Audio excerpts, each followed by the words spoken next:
Hello, my name is Ben, and I am your host of the Too Vague podcast this week. One word, two hosts, stories, trivia, and video games. Prepare yourself for the potpourri of what may be our final clip show. Over the last 3 years, we've refined a few things, and I'm starting to get right into the show. So as a result, the warm-ups typically are no longer as beefy as we used to do before. Generally, a lot of the industry guests, they only have a limited amount of time, so I don't have the luxury of just recording as long as we want. And I think that's a good thing, because then we keep the conversation on track a little bit better when we have a time frame. So we don't have as much cutting room floor stuff as we used to. I'm much better now at staying on topic. Although, if you listen to certain episodes, you would probably disagree. But as far as being focused, I guess it's one of those muscle memory sort of things, or practice. You keep on doing it, you keep on using that, and it gets easier and easier to record in less time. And then also maybe the editing, I'm getting a little bit better at that. Yeah, I think we can revisit this if we do have a lot of leftover stuff, but I won't be doing it every 30 episodes like I used to. Now, on to the scraps. We'll start with episode 92 on the word logic. This bit I ended up putting on the cutting room floor because I needed to trim the episode. I didn't think it really added anything. Turned into a discussion about the Unity fee structure stuff, and Andrew related it to SAG striking, so we got into a little bit of a discussion about that. Big companies sticking it to the little guy and stuff. So it seemed like a really too long of a segue into Andrew's sensory adventures. So enjoy the clip. Anyway, Dave the Diver. Right on. Liking it so far. Mint Rocket is the developer. Oh, geez. It's developed on something that you don't know about this. Is it on the problematic thing? Yeah. There's a problematic developing engine that everybody's mad about. Did you read about that? I saw a little article about that, and I was like, oh. About the game engine Unity. That's it, yeah. They're changing their fee structure. Yeah. Yesterday, or a couple days ago, I was all up in arms and saying, you know what? We need to just shut this thing down. You're punishing the developers, sort of, by not buying games made with Unity. But I mean, what else do you do to support the people who develop? Unity has responded to all the uproar from the development community by saying, okay, we're going to go back to the drawing board, but here's what the thing is. It's only going to impact 10% of developers, which I don't know where the hell they get that figure, but well, it's one of those made up. What I saw, like they said they weren't going to kick in those fees till a game had, made 200,000. Exactly. But I mean, still, that is, how do you justify, I mean, why would you want to develop on that game engine when you know you're going to have to pay? If it's a hit, they just take the money for their game engine and they don't pay you anything. It's like, well, you're giving our game engine a good name, so instead of punishing the developer for high sales, you should reward the developer for high sales somehow, right? I don't know. That's not the way business works. Is it? I don't think it is. I thought business works by they're out to screw you. The big guy's going to screw the little guy. That's how business works. Is that? Yeah, so the big guys, the Unity engine developers, and then the game developers that use that platform, they're the little guys, so they're getting screwed until they become a big guy. Right. And then they get to pay more. Now, my analogy doesn't hold up. It's like the medium potatoes, small potatoes analogy you used before. Right. I could go into potatoes, but I would go into the fact that a lot of times it's the opposite that happens. It's always like the biggest clients get the benefits, the best rates on the stuff. So, usually it's the littlest guy that gets the most screwed. That's the thing. Unless you're a big popular developer or of a game like Dave the Diver, which I just realized was on Unity. I don't know if me boycotting I don't know. I'll just wait to see what happens what Unity says they're going to do, if they're going to change it. But Speaking of boycotting, I have not been able. So, there's that strike going on in Hollywood. Oh, yeah. I have absolutely not watched anything on Disney Plus since my daughter canceled her account and I can't log in for free anymore. So that's how I'm supporting the. Okay. No, but I'm like, I can't watch these new Star Wars shows because I don't want to pay Disney any extra money now. Initially, it just sounded like you were circumstantially assisting. And also that both are true. No, really, I am. I'm supporting. I was like, halfway through the latest season of The Mandalorian, and I was like, And then I was like, maybe I was mulling over doing the Disney Plus, and then everybody's striking and mad at and I was like, you know what? I barely have time to watch the other shows. Right. There is a certain level of support. I don't think I'm educated enough about the issue yet. I haven't done enough research to really say how I'm going to support the developers right yet. I haven't come up with a plan or anything. But, I understand the big guy screwing the little guy. The potential for that is high. Also, Unity has posted tremendous growth year over year in their last quarter earnings. So it's not like they need more money. They're just doing business crap now. Yeah, I think so. Are they? I'm assuming that they've got shareholders and whatnot. Yeah, are they? Of course. Yeah.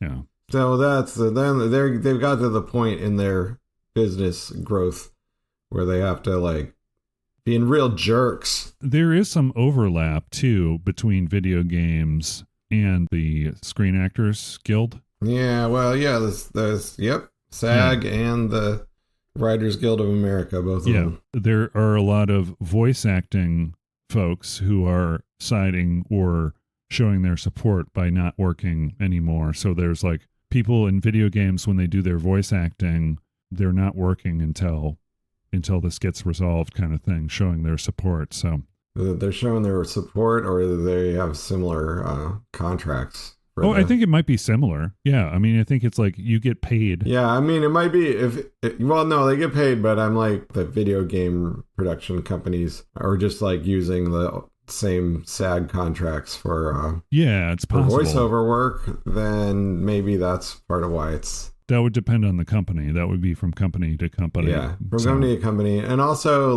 there's the thing is, if, the game is a tie-in to another media thing and they want to use the same actors, the SAG, their strike extends to, they're not even doing promotional stuff for movies and TV shows that are coming out. So, right.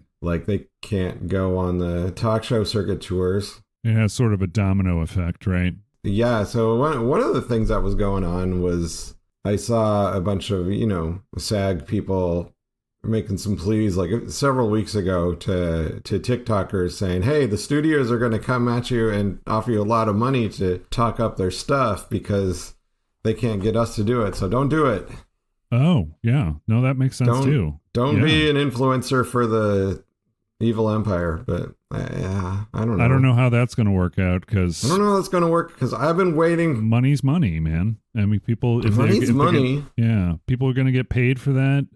For example, if no, I don't think Pringles has anything to do with the writer's strike, as far as I know. Better, I don't think so. I think that's as good enough of a segue into our pre-show segment. So next, we've got a clip from episode 95 on the word animate. This is a bit of a long conversation that Martin and I had when we were warming up, just trying to figure out what exactly we were going to do with the episode. Martin from Soup Masters talking about his game, Big Boy Boxing. It was interesting for me to hear Martin's perspective on the whole Unity fee restructuring situation. And we get into a little bit of details about how the sausage is made as far as developing and programming or using Unity to develop a game and how it works specifically for Big Boy Boxing.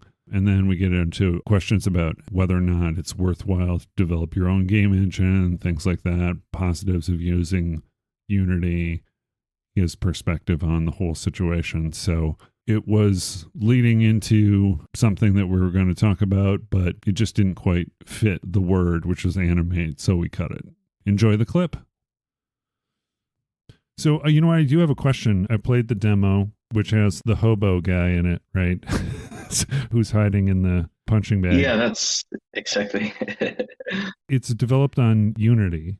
I don't know if you met Eddie, who did StarVaders. I had him on the show. He felt comfortable talking about his opinions about Unity. Are you, or do you want to stay away from Unity? I'm not against talking about it. Obviously, I'll try to stick to animations, but one big part of animations is, actually implementing the animations into the game, right? We had to innovate a lot on the Unity systems to make that a reality, actually.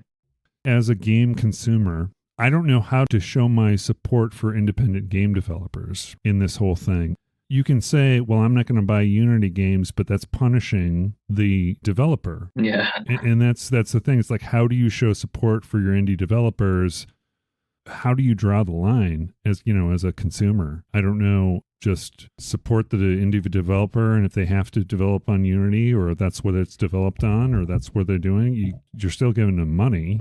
I think the greatest support during that whole debacle, there was so much support for the indie games. Everyone was talking about how unfair this practice was from Unity, and in the end it kind of caved from every kind of voice kind of just criticized this decision and why this is so bad for mainly indie titles that are trying to be commercially viable. Right. So I was definitely really worried about that for a while, but I was also it's just such an undercooked decision. So I was quite sure they would cave into the criticisms to it.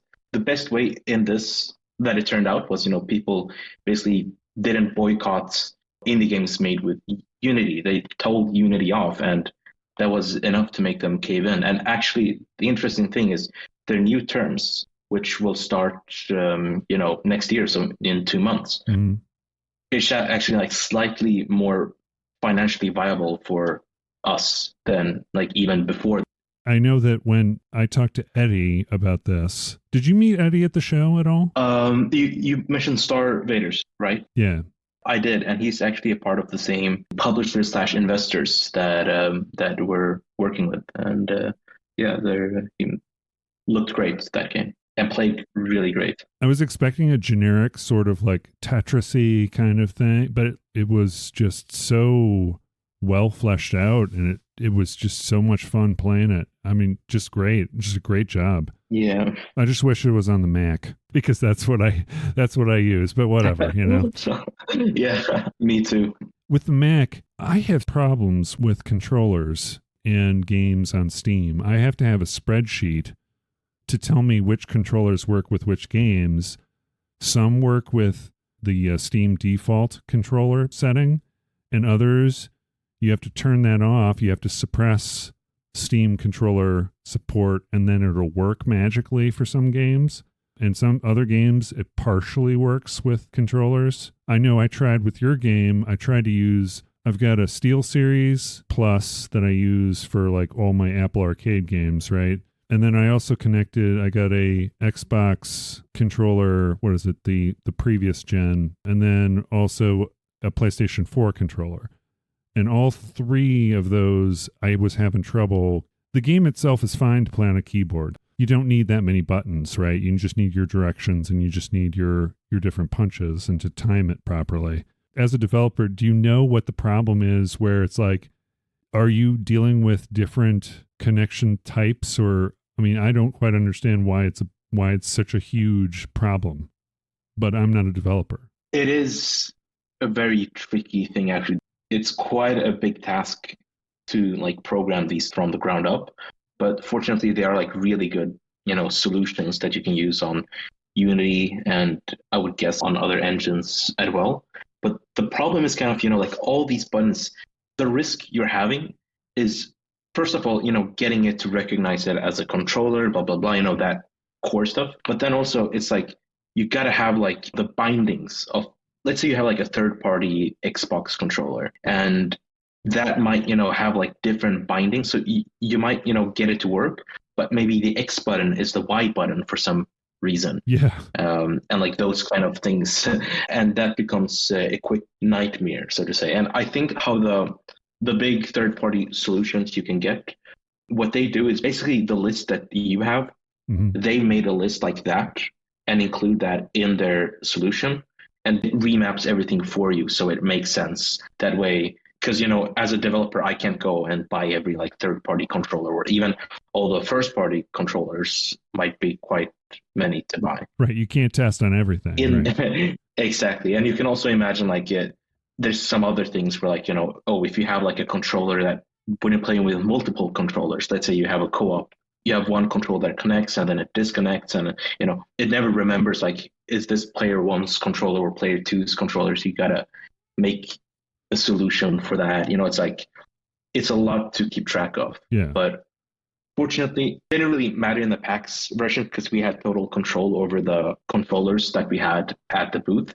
But in the next public demo, if we're going to have that, we're going to have not only like rebindable controls, so you can like rebind it to whatever you want, but it will also like work well with like PlayStation controllers and like all the major third-party controllers right out of the box. Okay. But right now you're working on the core game itself, so that's probably less of a concern at this point in your development, right? Is that kind of... Most of the things already work. It's maybe some of the some specific use cases that we're still figuring out. But that was one of the first things we fixed. We just haven't, launched a demo with the updated input system, so to say, yet. Gotcha. Being a part of Unity is also being a part of a community, and you've got interactions that I'm guessing you can have with other indie developers in that community. How much of that is a reason to go with something like that? Or do all game engines have that kind of community where your indie developers can help each other? Or is it, because I thought that's what I thought one of the big things about Unity was there's a big Unity dev community. They talk about whatever they're doing and kind of help each other out. Is that true, or is that? I think that's definitely true. Like there's a lot of advantages to Unity for us, but one of the big things is just how customizable stuff is. Or like, actually, we try to like in our project use as little Unity stuff as possible, and rely on like third-party tools or like tools that that the community has created, because they're much easier to like modify and mold to whatever use case we need. Whereas in the Unity like built-in stuff, you either like have them installed or you don't have them installed. You can't like modify them, and they make it really hard to like. The thing they do is kind of like every time you launch or like just refresh the game, so to say, it will automatically heal itself if you're trying to like modify the source code. So it's like it gets really annoying to like modify the source code without having like access to the source code version. It costs like God knows how much it costs to license that. Yeah, and that's out of the range of any indie developer generally, right? Yeah, generally. And also I think like outside the scope, like the complexity and the easy to use kind of aspect of Unity kind of gets usability. Lost. Yeah. And the thing is like you can use Unity really well to prototype games, but if you want to make like a serious, very strong engine, you got to do a lot of like heavy work yourself and try to rely on as much custom code as possible. Like we actually don't use the built-in audio solution, neither like the rendering solution or like the animation solution. We even have like our own solution for like file handling, because we want the game to be moddable, and also because there were no tools at the time and still aren't any tools which allows the animators to like animate in like the way you kind of would imagine animations to work in a game dev environment. Okay, and we can get into that when we talk about I'm sorry, I'm so curious about this stuff because I work in software, but the software that I deal with is medical laboratory software. And I've also done support for business software long ago. And so it's like I understand a lot of these dev things because the jobs that I've had kind of overlapped into QA sort of things. So I do know some of that, the jargon and some of the things with use cases and how you test things and so on and so forth. But it's just fascinating to me how it's different when you're talking about a much smaller dev team and it's like, how do you do these things effectively? Some people utilize their community who follow them as testers, even though they're just interested in checking out the game and playing it, right? But I mean, they're not necessarily QA. Do you rely heavily on your community for QA stuff, or is it mostly end user kind of experiences that you want from your community in something like Discord, right? So there's a few different things. So like we use the Discord more like of a springboard when it comes to like the technical part of the game is like we're really putting like more effort than I think most people would anticipate into, I guess, a game that is at its core quite simple. Because this game is like you have basically a static camera. The player never really moves like outside of its boundaries. Right. It's always like the same, a boss fight formula. It's kind of a very simple to understand concept. Mm-hmm. But we did like put a lot of groundwork in making the game, because the thing is, everything by default, so to say, with Unity is very black boxed. There's no way to like modify the game after it's been compiled into runtime code. Mm-hmm. And that's a pity, because I come from the like Minecraft modding community, modding and making plugins. That's actually how I got started with game dev, like professionally or like commercially. Mm-hmm. And I just would love to see players like create their own content, create their own bosses, and like having a easy time to implement that into the game, right, and making it feel like it's a big boy boxing thing, and not like, because what a lot of other Unity projects does, and what Unity is actually pushing right now, is for people to like download the Unity editor mm-hmm. and like make mods inside the Unity editor, and it becomes quite a hassle because of many reasons. But you can imagine like just downloading the big Unity files and getting everything to work. It's a very high level of entry for making a simple modification. Right.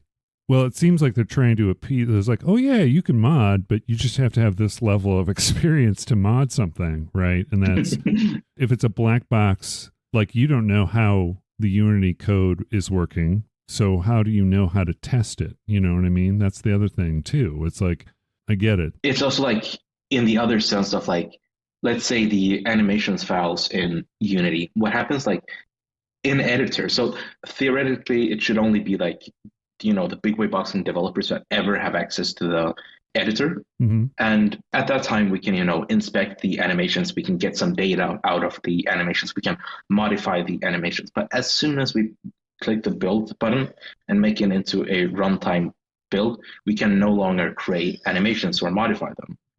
And that is understandably like, now it's impossible to make like loading a custom animation file at runtime. So we're stuck here.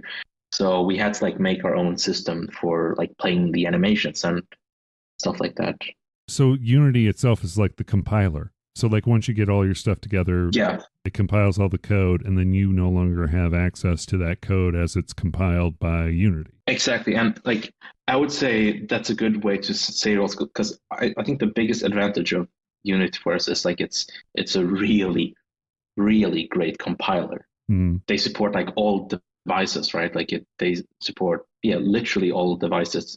It feels like, from mobiles to consoles, right? It's like it's everything. Exactly. And like as long as you, the developer, optimizes it for a way to work on like, for example, mobile devices, everything's good. And they also make it really easy to make like exceptions for different versions. Let's say you want to have a DRM free version. Let's say you want to have a mobile version. You can have that all in the same Unity project, instead of, I guess, having like two separate projects, like one for the mobile version and one for the this version, that version, and it becomes impossible to kind of work on the game at that point. Is there an advantage to making your own engine? Is it worth it? I guess it depends on the game, right?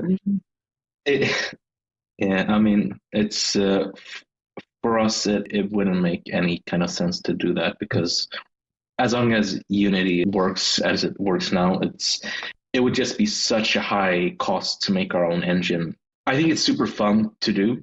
I mean, everyone has dabbled in like creating their own game engine, but to make it like commercially viable and make it work on the Switch, the PlayStation 5. Maybe there's a new Nintendo console that's coming up, and that might have a different architecture I have to make it work with. Mm-hmm. And then also, like, I wouldn't be a part of the Unity community if I made my own thing. Yeah. And that is a big loss, because the Unity like developer community is so supportive, got so much resources. Yeah. And there's like just, finished solutions for a lot of different problems. Yeah. And relatively speaking, they're, very price efficient for what you get. Yeah. Like, you save so much time buying some finished solutions instead of like making it from the scratch. You guys have Starbucks out there? No, I don't think so. Actually, maybe in Stockholm, but I don't think we have it in Gothenburg. How large is Gothenburg? It's the second biggest city, so I think it's about half the population. The Stockholm? Okay. Yeah, it's a bit more.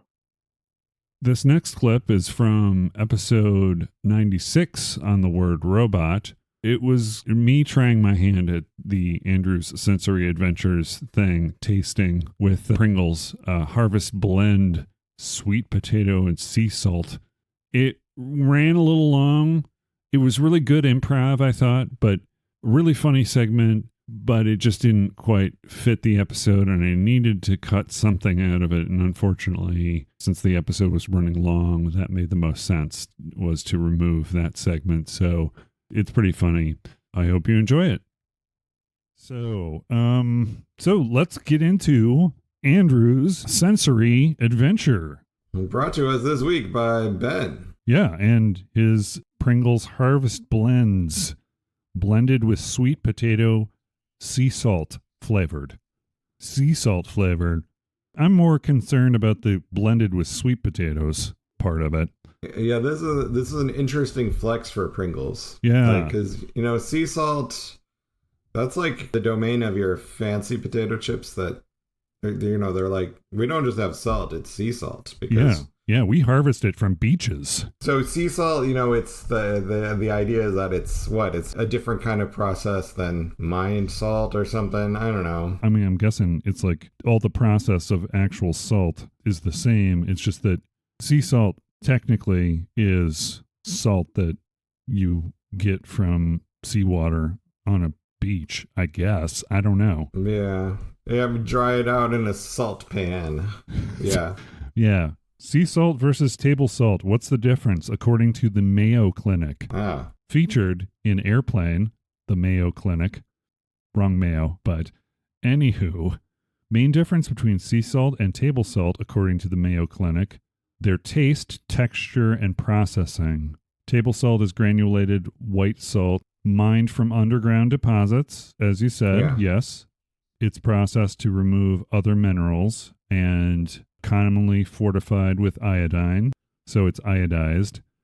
It's important for thyroid health, apparently. Yeah, it is. Iodine is important for thyroid health. Also, if you don't get enough of it, you get a goiter. Yeah.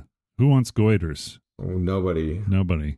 Sea salt is a general term for salt produced by the evaporation of ocean water or water from saltwater lakes. Yeah. It is less processed than table salt and retains trace minerals. These minerals add flavor and color. Sea salt is available as fine grains or crystals. Yeah, it's just funny that Pringles decided, let's have a less processed salt. But whereas the Pringle itself is like the most processed potato. It's uber processed. And it's part of the charm, I've been thinking more about Pringles lately these last few months than I had in a long time, and I was like, no, I actually like Pringles. I have to be in a mood for them, but they're very easy to snack on and pretty tasty, even just the plain ones. And sometimes I just got the fever for the flavor of a Pringles. Or do you? Okay, once you pop, you can't stop. That's what I heard. Yeah, the fever. The fever for the flavor. I got the fever for the flavor of a Pringles. That's before they did once you pop, you can't stop. That's right. We need to do some more research on the different taglines that Pringles has used. Really impress them, the Pringles folks, and then present that to them. Okay, so this week's flavor, the Pringles Harvest Blends, blended with sweet potato, sea salt flavored Pringles. I'm trying to do my best here, Andrew, to replicate your process. So we'll see. We'll take off the top, and then we'll peel the... How you doing there, Julius? Julius on the top there. Julius Pringles. Julius Pringles. Yeah, there's the pop. There it is. And then you can hear the echo of the hollow tube. That's a sensory part right there. Yeah. Yeah, exactly. And then we got the chips that have the little edges missing, but I mean, it's like you mentioned, that's kind of par for the course. But then you've got the perfect ones below. So right. Anyway, what's the first thing we do? We sniff it, right? See what the aroma is. What's the bouquet? The bouquet. Do I need to let it breathe for a little bit? Pringles breathe.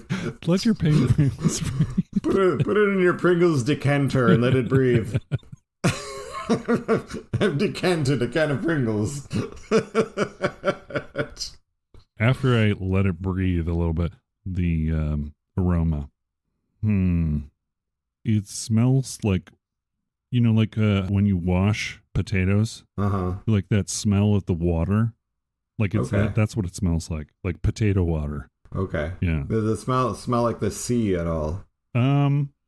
No. I do catch a hint of sweetness. Okay. Yeah, like sweet potato fries, like that kind of thing. But all right. Yeah, I like which is different than normal Pringles. But I don't smell the sea. You don't smell the sea. Yeah, let me see if I hear the sea. Hold on. No, sadly, I do not hear the sea either. No. All right. That's a big fail on that one. If they wanted to hold the Pringles can up to your ear, and you can hear Idaho. Yeah. No. Okay. You can hear Shoshone Falls. Yes. Yep. Okay. So now let's. Do you usually do one at a time, Andrew? Your process here. Oh, when I think I will usually take one to get a good mouthfeel and flavor, Okay. Because when I eat Pringles, I usually eat them in stacks. I will. Oh yeah, when I'm eating them for eating them, yeah, it's like 4 at a time at least. At least, yeah. All right, let me. Okay, so let's do the eating portion. Let's see here. What do we got?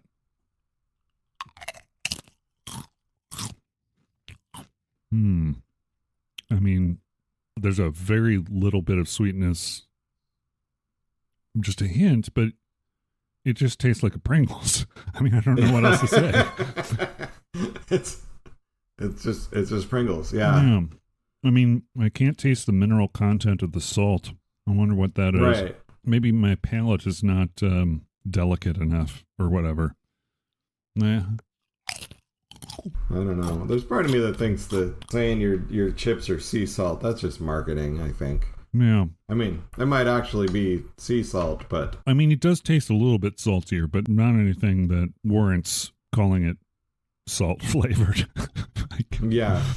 It's potato chips. It's already salt flavored, right? Exactly. But this is a special salt. Yes.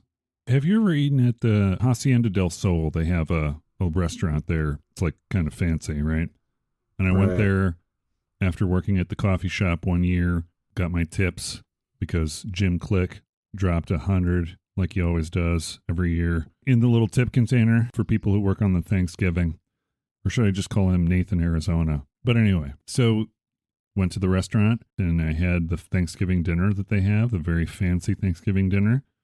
They gave me a plate that had various sea salts on it. There was kind of a dark blackish looking one, a pink one, and one that's like more, off color white, right? Like the pink one, I think that's the Himalayan salt. Yeah, that's what they said was it is the most expensive salt in the world. And I didn't ask how much that cost.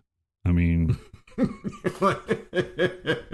next time I go to that restaurant, I need to take a little baggie and just scoop that salt off. Load it up, man. Expensive salt. World's most expensive salt. I mean, I won't take packets of salt from the restaurant, but I will take the most expensive table salt or sea salt. Next time, just remind me, man. Next time you go to a fancy restaurant, bring a baggie. Bring a Ziploc. Oh, boy. I will tell you something about the world's most expensive something. What? Well, okay, so... Pardon me while I crunch. Sure, crunch. This is food related because this is the fall time, and this is the time of year where I like to plant my garlic because I think it's fun to plant garlic.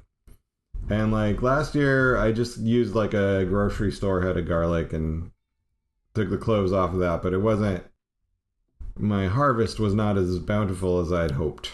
So this year, like we were at the gardening store and they had garlic for planting, and it was some ridiculous amount per pound, but it was like I don't know how much.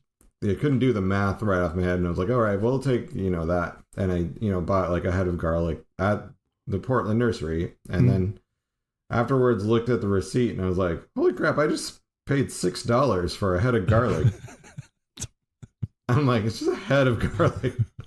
And I'm like, this better be good. And then later, I was at the local library branch, which I hadn't been into for a while because there was a pandemic or something. Right. And then I noticed one of the things that they had was like a little seed catalog, a seed bank, basically, in an old card catalog drawer. Mm-hmm. So it was like people like donated seeds and people could take seeds to plant stuff. And I was looking in there, and one of the offerings they had was like garlic, like little garlic cloves that I could have just taken for free. So apparently garlic either is free or super expensive, depending on whether or not you get it at the library.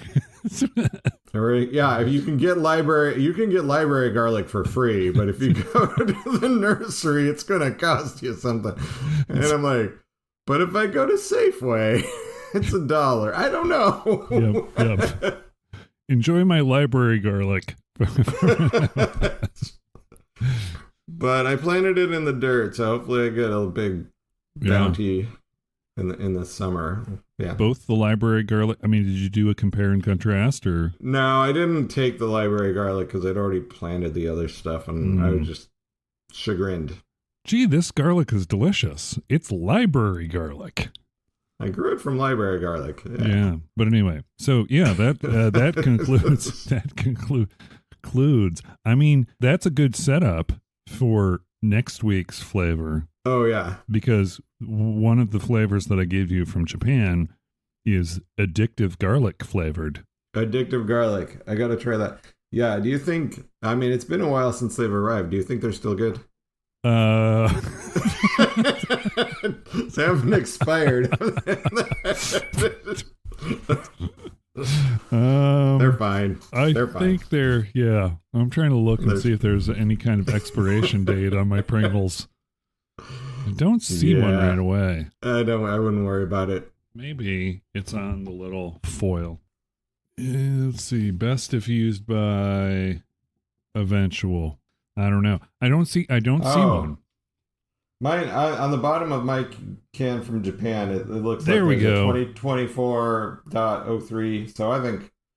Okay. So you're good. You're good for like at least 4 months, 5 months. Yeah. Yeah. This one says August 3rd, 2024. It's Best By. Yeah. Okay. So we're good. So you actually got some comparable Pringles, like their expiration dating. That's fresh, or as fresh as you can be with Pringles. As fresh as Pringles come, yeah. Yeah. Interesting. Yeah, I think the real expiration factor is like the background radiation of the Earth starts to decay the Pringle after a while. I think that's probably the only the only thing getting at it in the can, right? It's just, yeah, and I don't. They seem pretty stable. It's like a really stable snack food. Yeah. Yeah, I mean, as far as not physically, but as far as structurally. Oh right, yeah, like you can't. Definitely radiation proof. But anyway, hold on. Yeah, well, there is the foil layer on the can. Yeah, probably. Yeah. Okay. What? That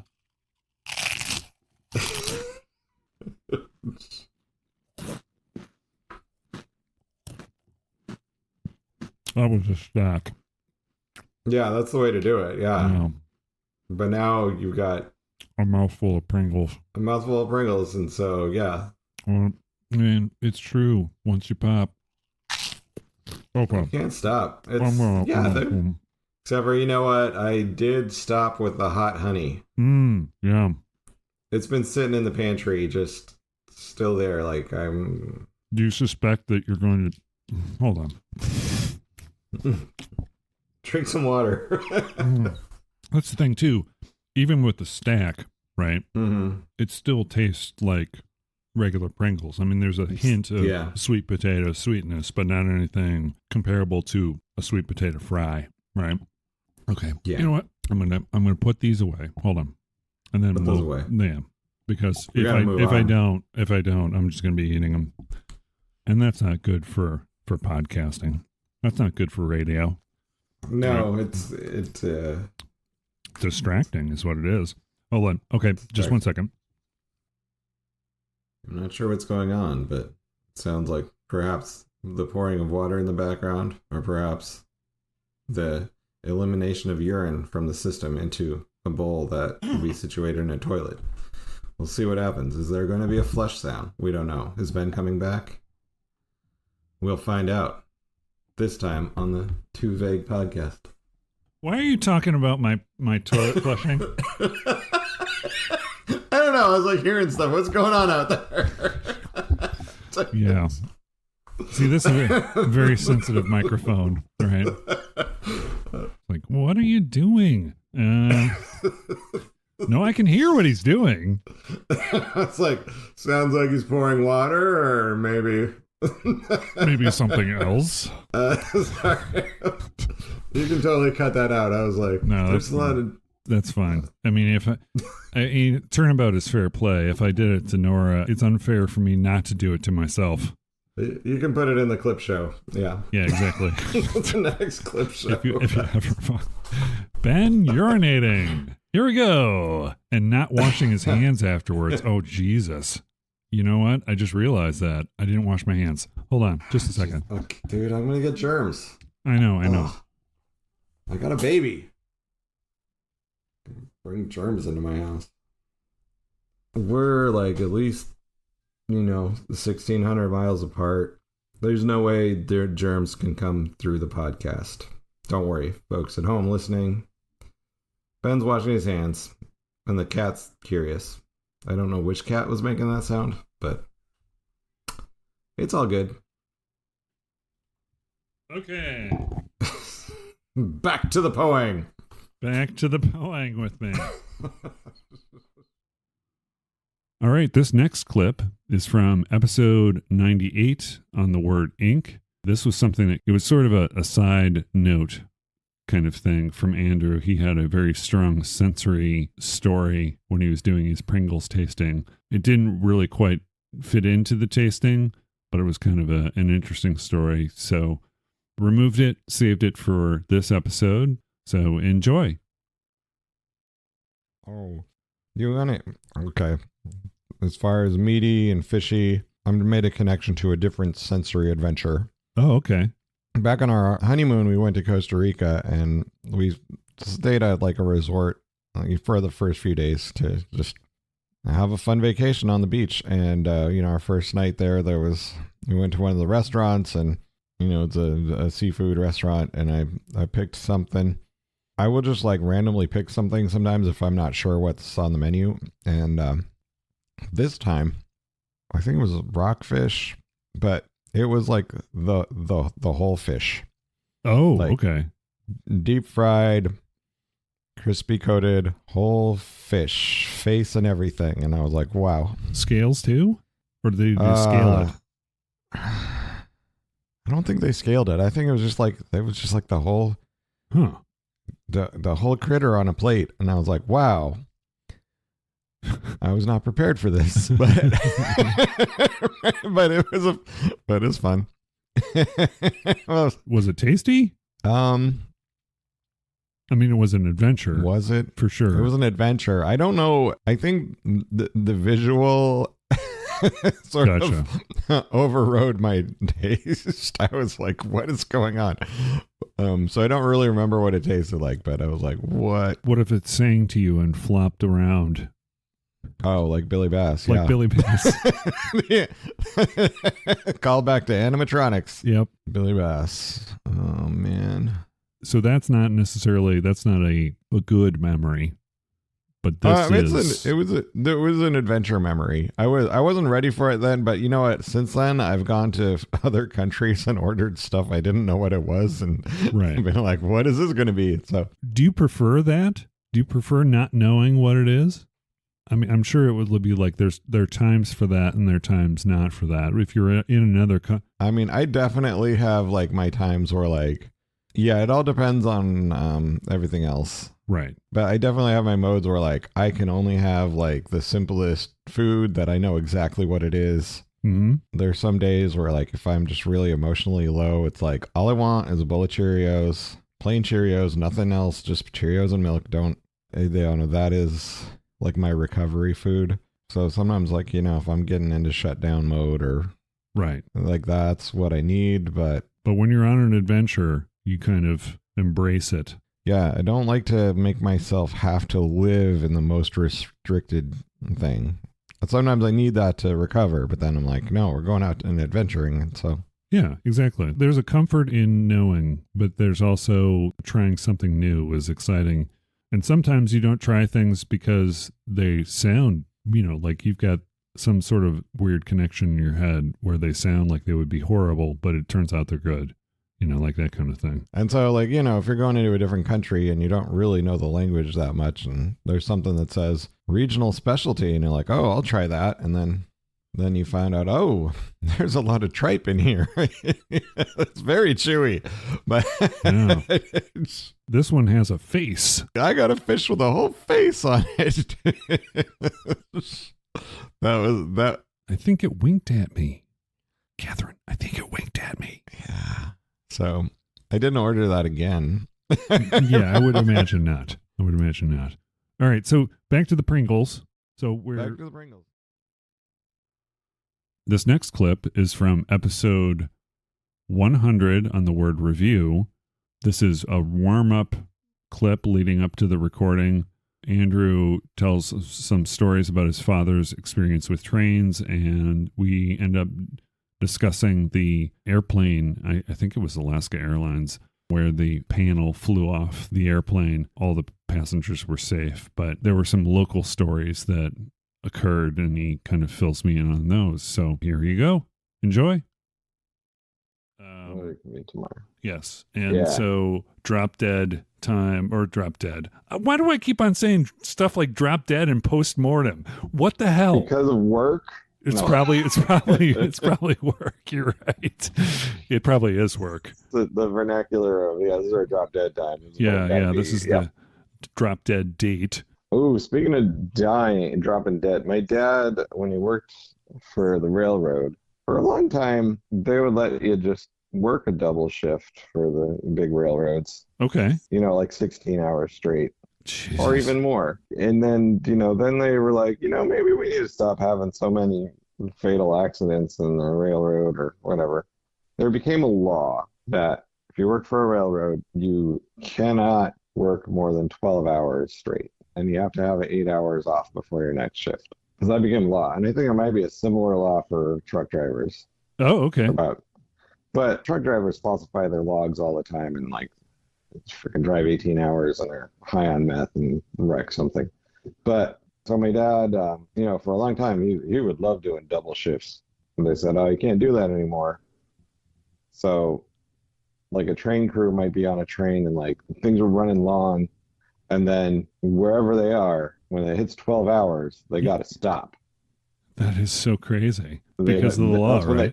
They die. And then so like, if they're not back in the yard, then they have to wait for another crew to come to meet them and get the train back to where it's supposed to be. Listen, that may have happened to me on an Amtrak train going to Pennsylvania once, because for some reason we just stopped where the Cleveland Indians play and just stayed there for about, I don't know, it was like 3 hours or something. Just no movement. There could have been some, but like Amtrak gets screwed over all the time as far as because the freight trains get priority.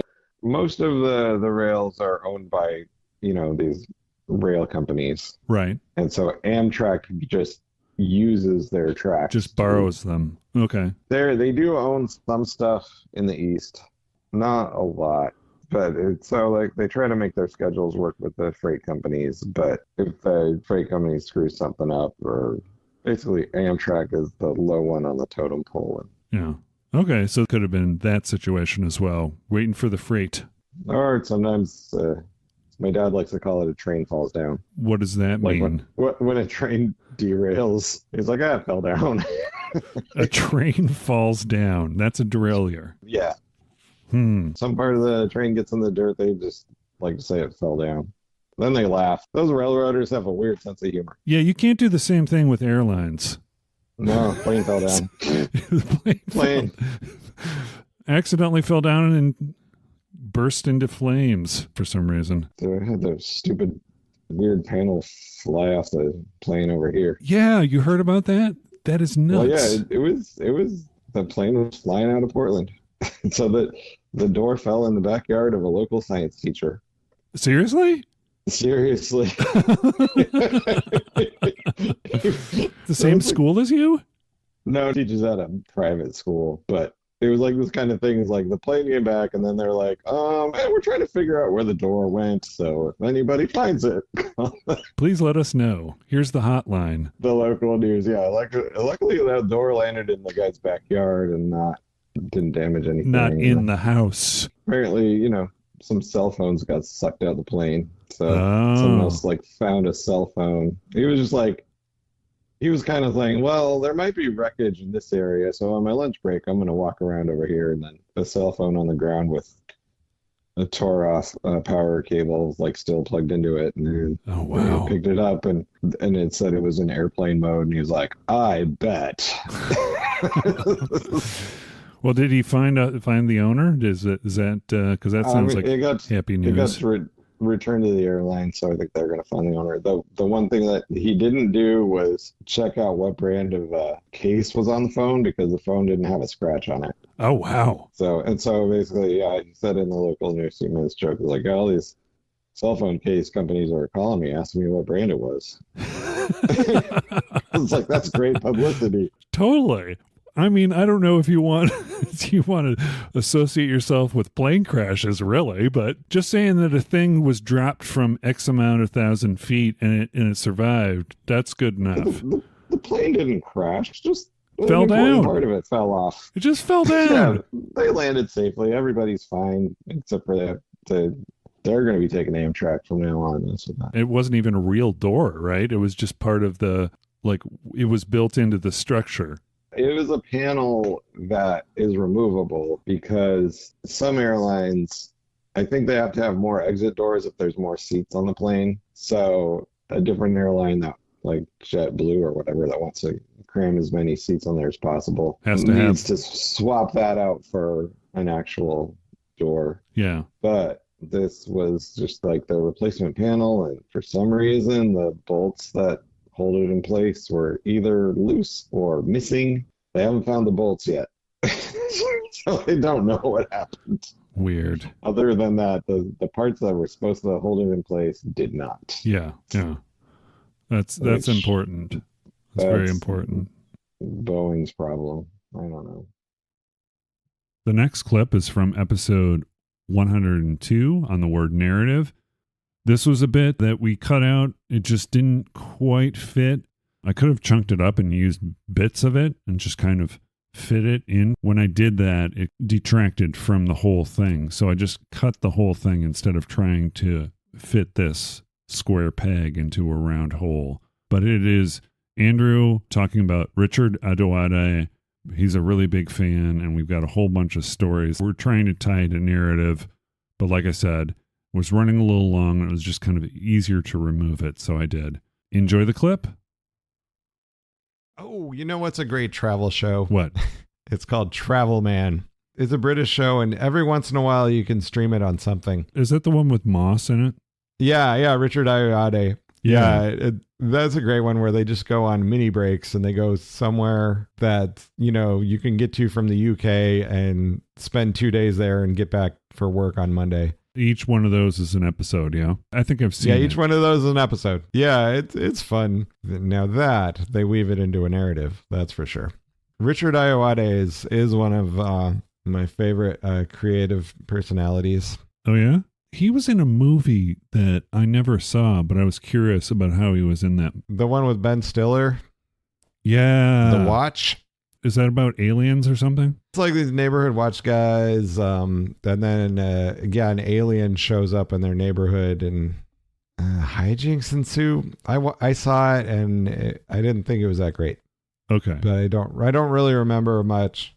And I was like, I watched it for Richard Ayoade, and it was like, yep. They wanted him in it, and so he got in it. But probably made some money from it. I like the couple movies he directed. Oh, he directed this movie Submarine. Okay. It sounds like one of those disaster movies. It's not a disaster movie. Okay. Well, I mean, it is in the sense that it's about a teenage boy who is struggling to relate to other people. And it does some pretty just clueless, messed up teenager boy things. But, he meant well. Or he didn't know what he meant. It's like it's like this. It's more of a character exploration. Yeah, it's kind of like based on a young adult novel. Okay, but you see this boy who he's trying to just figure out his place in the world, and of course there's all the things like trying to figure out how to be popular at school. Mm-hmm. And does like really cruddy bully thing, and then tries to get a girlfriend, but he's not like it's all the awkward, terrible stuff. And I think he kind of like learns and grows through the process, but it's unflinching in some of the cringiness of like, look at this kid doing this stuff. What does the submarine have to do with it? It's not an actual submarine. There's no submarine in it. I think it's his dad's a marine biologist. Okay. And maybe there's something like... But so there's lots of talk about stuff that's under the sea. So there's like looking at the sea, and sort of there's this theme of being under the water. Right. Okay. Or maybe it's like a reflection of how he is sort of trying to figure out how to surface into the world and be aware of what he's doing. But he's like under the water and finding his way by sonar, which... You just ping stuff and you don't know what it is. I'm really throwing in some interpretation into explaining the name of it. But it was a very it's almost like a more thinky Wes Anderson movie. Okay. Because there's a lot of that stylized, kids in Britishy clothes and sort of very like early 80s setting of everything. Was it written by him, or was it written and directed? I think he wrote the script, but it's based on a novel. So it's his own interpretation based on a novel. Yeah, I don't remember if he wrote the script or if he was just asked to direct it, but I was like the first film he directed. And then the second film he directed was The Double. Okay. Which had Jesse Eisenberg in it, and that was wild. Well, gosh, I can't remember. But anyway, as far as like narrative, like he has a really great way of putting together a narrative. Okay. Just the way he constructs it. The way he constructed it, it's very visually, very deliberate and very like everything's just like smart. And it's been a while since I saw that movie, but Submarine? we somehow started talking. Yeah, Submarine. He's not in the movie, yeah. No, he's not. Because I was going to ask you if he, in the movie, if he had to call 0118-999-8199-9119-725. No. 3. He did not have to. Okay. What am I saying? I really like Richard Ayoade.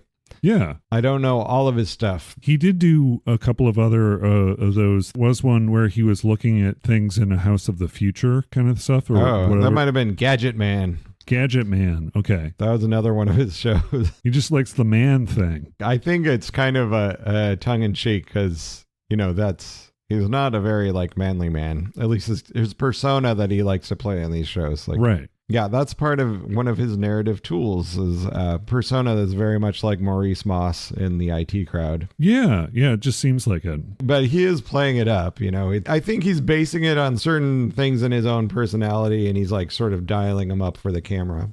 One last thing about Richard Ayoade. Yeah. He did direct the My Dinner with Andre episode of Community. Interesting. That could get me started on narrative all over again. But right. Just go watch that episode of Community and you'll understand something. Right. About storytelling. Yeah. He tells the story in the community setting. I mean, on the show Community? Yeah, because My Dinner with Andre is just 2 people, right? That episode is there's basically 2 different arcs going on in it. As great sitcoms do, they'll have the narrative split into an A story and a B story. Mm-hmm. And so the A story is, it's Abed's birthday, and he's asked Jeff to have a serious conversation with him at dinner at a serious restaurant. Okay. The B storyline is they're trying to do a really cool Pulp Fiction themed surprise birthday party for Abed at the bar Britta works at. Okay. But Abed's thrown a monkey wrench in that plan because he'd watched My Dinner with Andre, and so he wanted to copy it and do that with Jeff. But Jeff had never seen My Dinner with Andre. Okay. So he's kind of sucked into that whole meta narrative. Right. Just going on in Abed's head while he's trying to okay, let's speed this up so we can get to the party. And hilarity ensues. And yeah. Ahmed does that a couple times during the... Abed does it all the time. Yeah. In fact, some people say Community that's all it is him, essentially. It's more than just him. Okay. He's a big part of it. I love that show. Because remember when I was going through my thing of it's just a TV show. It's just a TV show. Okay. Yeah, it's just a TV show. It's okay. It's a TV show. It's okay. It's a TV show. Ben, it's just a TV show. This stressful situation, it's just a TV show. In a half hour, everything will be fine. Yeah. Exactly. That was how I survived 1997 or something. I don't know. Yeah, I remember. So now that I see the show and Abed relates to the world through TV. I used to do that. That's great. Yep. Anyway. Back to narrative. Narrative design. So this next clip is from episode 103 on the word rhythm. It was Star's first appearance on the podcast, and this is from our warm-up segment from that. First, we'd spoken since she was 1 year old, but how much did she remember from that conversation? It's probably a lot of goo goo gaga and, oh, look at the cute baby. And the cover had the construction worker boat on it because I bought her baby versions of my construction worker boats when she was little. I was going over the basic rules, but being the daughter of Andrew, it's pretty evident we got into just talking about just miscellaneous stuff and Star's experiences and art school and all sorts of things, just sort of an introduction. But yeah, it was a warm up for the episode. So anyway, enjoy the clip. No, just I think the last time I did a podcast, she made sure to tell us about talking over each other or waiting for pauses and stuff. Oh, it doesn't matter. It doesn't matter because you're editing it. Yeah, it's recorded on 2 separate tracks too, which is the beauty of using this thing. Each input is its own track. That's cool. Yeah, it's this thing called a Zoom P4. It is portable. It's like the size of my hand. And then you connect the mics and the headphones up to it. You can buy a little AC charger thing, or you could just connect it right to your computer if you wanted to. It just records on each one of those separate tracks, and then it also records a mix track. So anyone talking over each other, you don't have to worry about it, especially when we're not in the same room. Yeah. Just say whatever, and then Cool. if it needs to be paused or I need to move it out or whatever, I just cut and paste it. So it is not necessary to... I don't need to worry about that.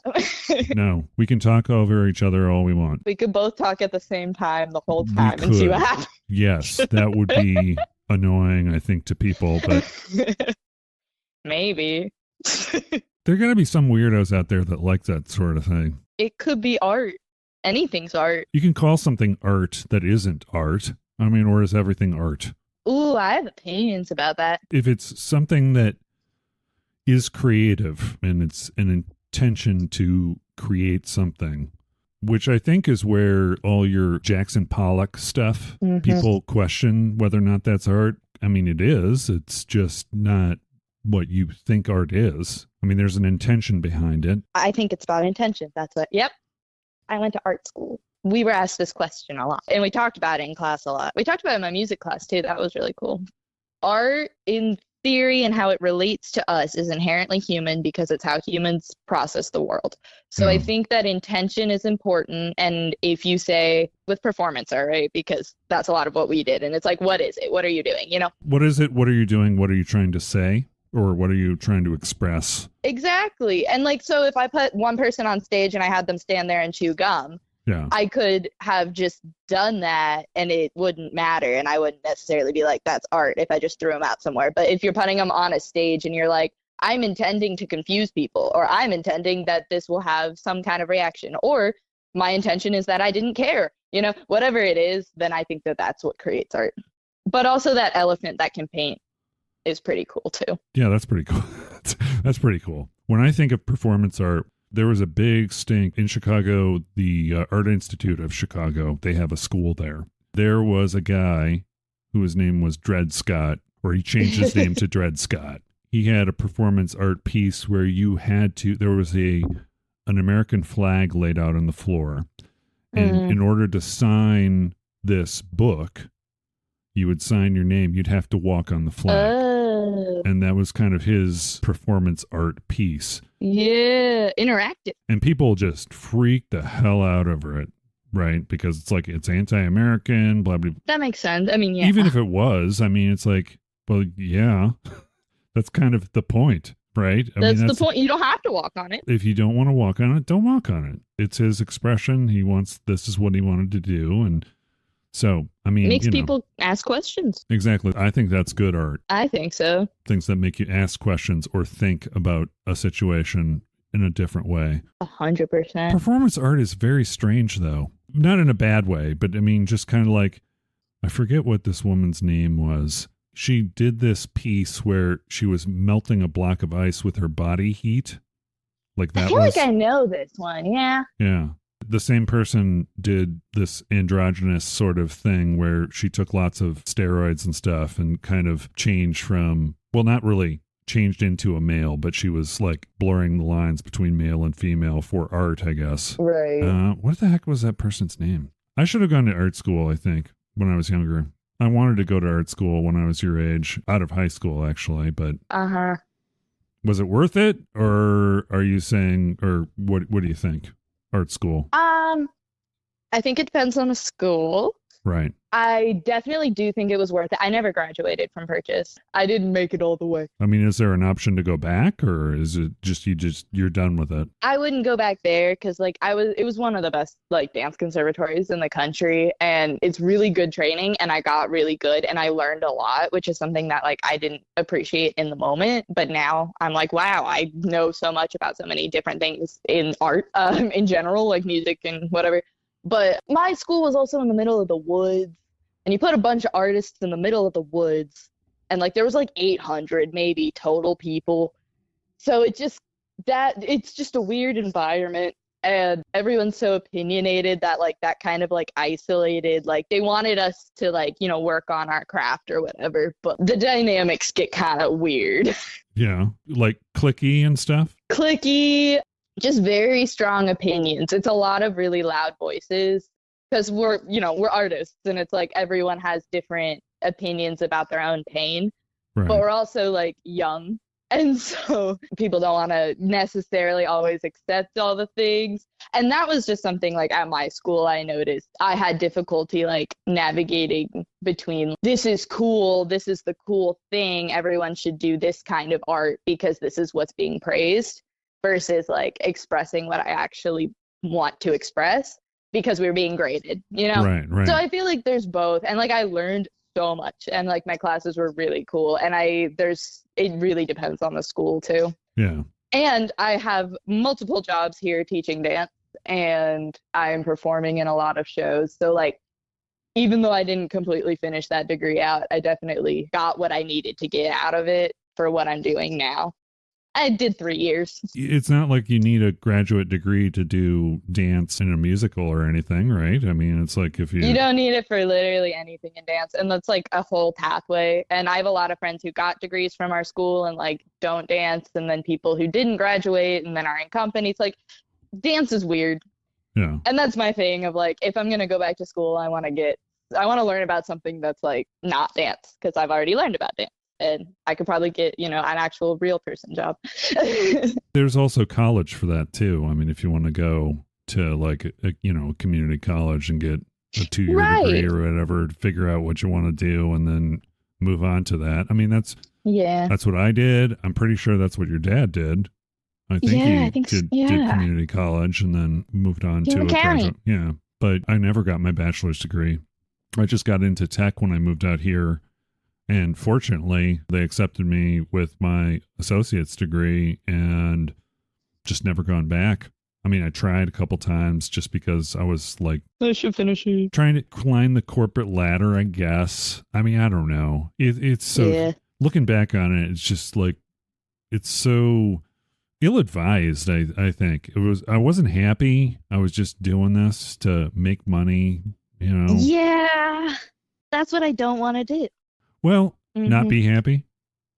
No, what I'm trying to do, not go back for something I don't like so that I can be happy. And that's like, I think that like what I'm doing now makes me the happiest I've been in a long time. So. Well, that's good. That's good. Yeah. So another thing with college, that any other entry thing, you're wasting tons of money to try and figure out what you want to do. Usually people will say that they're going a direction, right? But it's like then they change their mind, then they got to start over or whatever, and then go that other direction. Whereas if you 20-year-olds are stupid, so like clearly they're gonna change because they don't know anything. You think you know a lot, but you really don't. I'm not saying that about all 20-year-olds. I know some people who are the exception to the rule, but like me, middle to late 20s, it's like you think you know a lot, you really don't. You really don't. Yeah. It all started to make more sense for me as far as happiness and stuff in my 30s and 40s. That gives me hope. How old is your dad? Almost 50. He's 49. 50. Okay, he's 49. Yeah. He was born in 74, yeah. Okay. So he'll be 50 in July. Oh, that's right. He's the same age as my brother. Okay. I was born in 71, so I am turning 53 this year. At least it's a prime number. That's all it's a prime number. You made it this far. That's pretty cool. Yeah. Yeah. Well, Anyway, we should okay, so this is officially our warm up. Seriously, this is what I do to warm up. I like it. Okay, so I'm going to give it about 5 seconds, and then I'm going to say the intro, and then we'll go into it. When I start out, it's like, "Hello, my name is Ben," and then you say whatever you want to say. That's what I'm going to say. Sorry, I had to dress rehearse. I'm a dancer. Dress rehearsal. Yeah, that's right. We like to be prepared. I don't wear dresses very often, but so I don't know about a dress rehearsal. Dress rehearsal? Yeah. That's okay. Wear tights. Podcasting in the nude. That's what we got to know. You don't have video. I'm sure there's a guy who does. Okay. There's some guy that does like naked comedy. Like he'll do a stand-up comedy, but completely naked. I don't know if did I make that up? I feel like I've seen him. Maybe I had a really bad dream about it. I mean, if you did make it up, it's a good enough idea that I think it's real. And I think I've seen a video of it. So. Okay. Yeah. I could be making that up. Right, exactly. Maybe I am. I've done that before. That's the thing with scrolling. I feel like I make up content in my head because I don't remember what I watched. Yeah, it's all 30 seconds. That's a thing that I'm kind of curious about. You grew up with that stuff. It's very easy for me to look at a screen and then look away from a screen because I just get bored. Even with games and stuff, I can play a game for a couple of hours, but no more than that. Once it hits about an hour, I get bored and then I want to do something else. So, I mean, watch a show or go out and walk or do something. But yeah, but you grew up with a screen. The funny thing now that I'm only like 23, right? Like the generations they're just getting shorter because of technology and all of that. So it's funny because like now I'm outdated because I remember having an iPod, Right. or like having an original like iPod Touch. You remember Zunes? I do. Wait. Now I need to look it up. Yeah, it was Microsoft's answer to the iPod. I think my cousin had one. I had one that was a hand-me-down because my buddy got a new one. She got a brand new one. She gave me her old one, but it was like color screen and those were cool. Really fancy graphics. And yeah, it was just like, ooh, look at this. You got a Zune. And then it just disappeared because no one bought them. Like the, what was it? WiiU. R.I.P. Yeah, WiiU had some really cool games though. It did. I had a WiiU. I played Zelda. Okay. What other games were on there? I played a lot of games. There was a game that I bought for the PlayStation 4 that was called The Wonderful 101.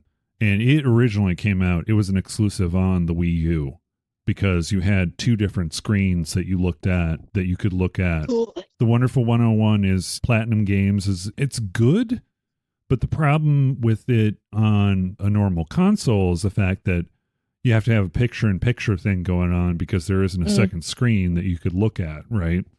So it doesn't quite fit. And then also when you're drawing out the little figures, part of what you do is different characters have different weapons that you use to solve different puzzles. And let's say, for example, one has a hammer. So you got to draw a line and then a circle around to make it look like a hammer, right?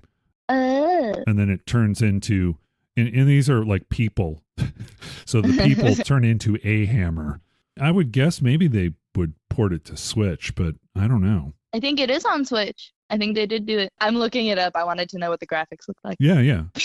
It's way before your time, but the GameCube. There was a game. My Uncle Marcus had a GameCube. I would watch him play games when I was like 4. Right.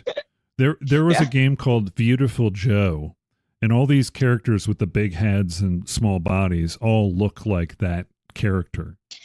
And I think the designer of that game was one of the designers of this Veiwtiful Joe. He was in a movie and all sorts of like movie sort of game mechanics where you could slow down the film or cut pieces out of the film or whatever as you were doing this. Anyway. That's cool. But that's like Rick and Morty. The character design on this Wonderful 101 is very similar to Veiwtiful Joe. It's a fun little game. The only things that I don't like about it are like some of the button mashing crap, like you got to press the button. Yeah. And it's like so annoying. And it's so annoying. Yeah. Now what I do is this is my pro tip. You can do it with a pencil too, but I just rub it across the button, or I use the side of my finger or thumb. Yeah. And just rub it on the button. And that will press it a bunch of times pretty quickly. If you do that, you just got to make sure that you keep your finger on the button. But I found that that's like the only way I can even come close to getting some of these button things to happen. It's just like, ugh, stupid. Why is this my skill I have to have? All right. So this next clip is from episode 104. This was the episode that I did an interview with Lukas Eggan. He was just starting out his whole venture into Game On and the magazine, and he was about to create that, working on that. He was also working on LAN Parties, and this was the warm-up segment. Lukas and I just basically talk about what we've been playing and some of the games that we enjoy, and then also just miscellaneous getting to know you stuff. Very, very non-consequential. So anyway, enjoy the clip. Alan Wake 2, I started playing that a little bit, but I was just it was just not the right time. Emotionally, not the right time. It was. That's fair. That game is a mood for sure. Oh, yeah. Have you finished that one? I have. I liked it. I like how ambitious they are with their storytelling. Not everything landed for me, but I will always applaud taking risks. Oh, yeah. I wanted to maybe see an appearance by Jesse. There are definitely crossovers, and seeing Ati early on was just kind of like, oh, okay. My first time I started playing it, I messed up the battery life. I overused my batteries when I got to Alan. Uh-huh. So it was just I burned through a whole bunch of batteries, and I was just kind of like, might as well stop now and just restart it later, because I don't know where I'm going to get more batteries, because it looks like But anyway, it was a good start. And then also the way they kind of did that sort of meta Alan Wake on television interview, really Yes. live action, was really kind of neat too. Did you ever play Quantum Break back in the day? I did not play Quantum Break, no. Yeah, it kind of reminded me a little bit of that, with just the mixing of live action stuff, and it's worth checking out if you can get it for cheap. It was an Xbox, yeah? It was, yeah. I am a PlayStation guy. I made the decision back in the day. I've kind of stayed in that lane ever since. So, Well, I feel like you made the right choice, especially for first party stuff. I don't know what I'm missing from this generation, quite honestly. It seems like miss after miss. And then also, Hi-Fi Rush is coming out for the PlayStation 5 in a few weeks anyway. So that was the only one that I was really interested in playing. I'm not super interested in Starfield. How about you? Did you have good experiences with Starfield, or is it just kind of like, It was okay. Yeah. That's a game that sounded much more interesting in theory than in practice. Is it a thing where it's over-promising and under-delivering? I mean... Yeah, it just felt underwhelming. Not to the extent that the day before over-promised No. and Oh, no, under-delivered. No. But I mean, and not quite to the extent of, what was the... was it No Man's Sky? What was the one that was... Yeah. Although to No Man's Sky credit, they kept at it. Oh, yeah. And it's one of those things, too, where I think the bigger disappointment was Bethesda really needed Starfield to be really good. Yeah. Just because they've had some misfires lately, and it just wasn't the home run that they needed. I mean, they could always re-release Skyrim again. Yeah. For what it's worth, I want to see Bethesda do something, but I want new. And at least Starfield was a new, ambitious project. And that's cool. Yep. And eventually I probably will play it. I don't think it'll ever come to the PlayStation like a lot of the other titles seem to be going to the PlayStation 5 recently. Hi-Fi Rush is the only one that comes to mind, but I know they have other ones coming, right? Yeah, I don't remember the title off the top of my head, but I think there's going to be 4 to start that they're bringing over. Yeah. Which is the right decision if the industry is in as much pain as people are saying. Maybe that's the right call. Open it up to all gamers and make some money, not just Game Pass it, because I don't know how much they're making on that alone. Right. You got to have other income, and releasing games like that, even if they're just digital. I mean, they wouldn't even have to release them physically, right? They could just put them up and do them digitally, and that's the money saver right there. So Exactly. Are you a collector? Do you like the physical thing? Are you from that generation, or are you... I do like physical media. However, space has turned me into a digital person. Yeah, likewise. I guess I'm more of the, if it's a game that I'm pretty sure could be on my personal best games of the year list, then I'll go out and get a physical copy of it. Mm-hmm. Everything else, I'm just give me digital. I don't have the space. Yeah. I'm not a big fan of Death Stranding, but if there was that, how the special edition had the Beat Baby thing? Yep. If that was animatronic, maybe I would buy that just to freak people out, Yep. Okay, well, it seems like you and I could probably talk about games for a while. It's a passion of mine that I like to even just bring it up with guests, even if they're not really familiar, but that's kind of part of the show. Mm-hmm. But we're just going to do just like, I'm just planning on just kind of a standard interview here. Sounds good. Okay. I've been recording. I may use that little discussion as a part of a clip show, if that's okay. Of course. I was not recording my end on that one for the early part. So. That's fine. I don't expect other people to like the pre-show stuff. I think that's a pass. I mean, it doesn't have to be mega awesome quality. I would rather just save that for the main show, and then, that's okay. fine.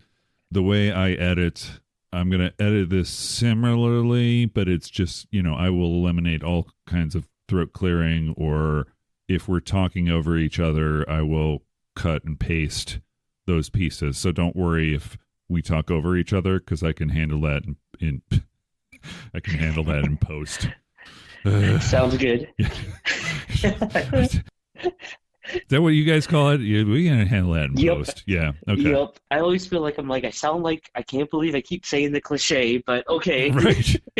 I mean, me as doing it as a hobby, I think I'm a big poser when I start talking about all this stuff. Like, I just put a noise gate on and it's fine. And it's just like, Anyway, with the LAN Parties, the company does the editing, right? Your company does it? Actually, I do the editing myself. Okay. Yeah, that was part of the deal for them to greenlight it. Is we had to be self-sufficient as the show. So. Okay. Yeah, we do it all. Neat. It's a learning curve there, but it was a lot of fun getting there, and I think every show just gets a little bit better each time. So I'm just gonna introduce you, and then we'll just get right into it. Do you want to do the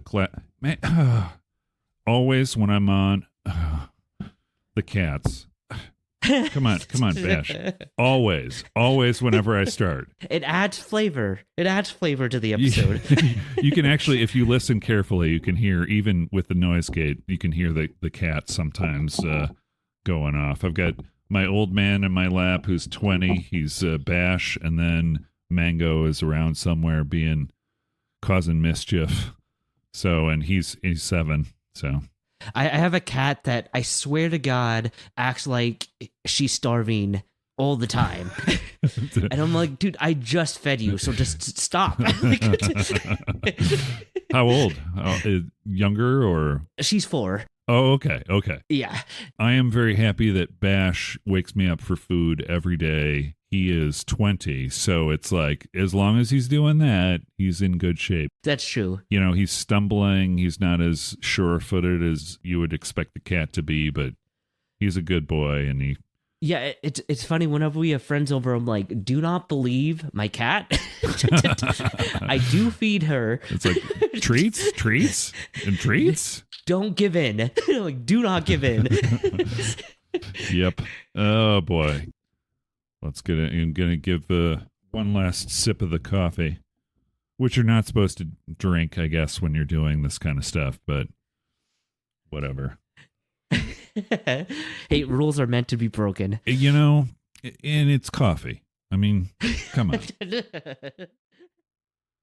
This next clip is from our April Fool's episode where Andrew and I did our game review of TurboTax.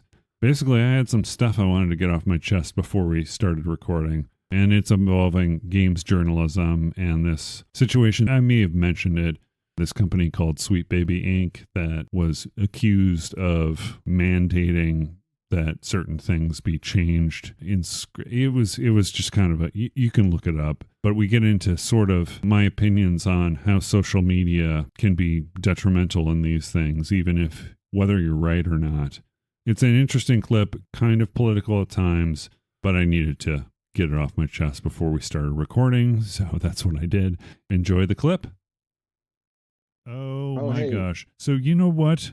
There is big news happening. Big news? Do you remember Gamergate? You probably don't. You probably Yeah, I remember there was when they found out all those gamer trolls are sexist or something. Well, Gamergate 2.0 just happened, or is occurring now. And it has to do with this company called Sweet Baby Inc. They do sensitivity readings and they do script work for marginalized voices on games. Okay. And they're brought in to do that. Yeah. And now there's a big conspiracy about how they are forcing the woke agenda on people. They're like a company of 12 people, right? Oh, they're forcing the woke agenda. Yeah. Yeah. And then someone, her name is Alyssa Marconte. She is a writer for Kotaku, and she did a story about how what Sweet Baby Inc. does is not what you think it does. And it doesn't have anything to do with forcing any kind of agenda. In fact, a lot of the top selling games, they've worked on things like Spider-Man 2, they worked on as far as, giving a sensitivity reading and stuff. They worked on some of the dialogue in Kill the Justice League, which features a guy pissing on Flash after they kill him. So, I mean, I don't, That's pretty woke. Yeah. But yeah, this person did a story about this, but then I saw an interview with her, and she said something that kind of raised an eyebrow, which is, if you want to get in touch with me, go see your mama. Mm-hmm. And I was like, yeah, I know that's a joke, but you're wondering why people are being rubbed the wrong way when you behave like that and say those types of things. And I mean, I'm not saying it's right. I'm not condoning it by any means, what people are doing. Yeah. And that's the thing. It's like, you can't get away from it. I thought gamers were more evolved, but apparently they're not. So anyway, it's sad. Gamers, it's, you know what it is? It's the kids today. I don't think it's the kids at all. I think it's quite the opposite. I think it's I think there's always people that used to. I remember when I don't know. Remember when people who used to have conspiracy theories, they were thought of, what's that guy? Like they were like, that's weird. Well, now since you've got a mechanism by which you can spread these things, it's no longer, oh, well, that's weird. It's like people jump on board and cause people to believe it or whatever. And it's just, oh, here's another thing that she said in the article that a lot of, I guess, racist gamers are saying that is not true, which is, she said you can't be racist against white people. And everyone is like, you can totally be. And I'm like, no, usually in the definition of racism, there is the lower or the minority. So that is baked into the word of racism. They can be prejudiced against white people. They can't be racist. So I agree. If you want to say that someone is something against white people, say that they're prejudiced, because that's what they are. If that's what you want to say, because saying racism is not appropriate unless you live somewhere where you're outnumbered by whatever race, then you can say they're being racist. But, if you're not in the minority, exactly. If you're not in the minority. But try and explain that to someone who's going to make your life a living hell if you publish it on podcast. So I'm not going to. Don't try to explain things to people. Why? It's a losing proposition trying to explain things to people. Oh my gosh. Well, but I mean, No, it is, I know. I'm exaggerating. According to the dictionary, this is there are resources, and if you want to say that Merriam-Webster is perpetuating the woke agenda, fine. Yeah, they are. Go ahead. No, I mean, they're freaking wokest. Oh boy, the woke agenda. Yes, I think it's crazy. For one, there is no agenda. What does that even mean? What is the agenda? The woke agenda. The agenda is, hey, we want people to consider our concerns. Is that what it is? Once you consider the concerns of somebody that's not yourself, then you're woke. That doesn't make any sense. That's it's not it's like, oh, we want people to maybe think about what it might be like to live as a minority in this country. Yeah. That's the woke agenda. Right. Yeah, right. And it's be aware that not everybody has it as easy as Some people. Be aware and be empathetic. I mean, that's the thing too. That is the whole thing. It's like practically the Sermon on the Frickin' Mount is what I mean. Can you teach empathy? People are willing to learn. I mean, yeah, I guess it's like anything. If you're willing to learn, probably can. It's but... like no, a good way to learn empathy is by reading fiction. I think so. Especially by authors who are not from your particular background or viewpoint. Yeah. So, but they'll tell you that's part of the woke agenda. Like, yeah. They're like, oh no, you're making too many. You're making the kids read too many books written by LGBTQ plus and other races and other marginalized groups. Yeah, I'm like, they can read all the kids because it's so hard to find James Patterson and no. It's like, we are not given our right for free speech, but we don't want you to read those books. I mean, it just seems like, it's just like, wait a second here. Yeah. You're saying one thing and you're doing another. That does not, people are hypocrites, I guess. People are hypocrites. Yeah. That's our warm up, me getting that off my chest because it was bothering me. We're not putting that in the podcast. Oh, gosh. No, you're right. I may put it in a clip show, but next we have episode 107 on the word trend. Jackie was on the show for that episode live in the studio. And so I had thought about maybe calling Norah again and having her be a part of the episode, the warm up piece, which I used to do all the time. But I just caught her. She was in the car with my stepmother and they were going to a show, a movie, Stop Making Sense, which is a live concert movie. So they were on their way. And this is kind of, I was trying to focus Norah on the conversation because I knew that Anne was probably getting really frustrated with her comments about driving and people and stuff. You'll hear what goes on in this little clip. And then Jackie and I just, close the clip and get into recording the show. So anyway, enjoy the clip. She might not be available. Hello. I'm in the car. We're going to see Stop Making Sense. Oh, okay. Do you know what that is? I know it's a Talking Heads movie.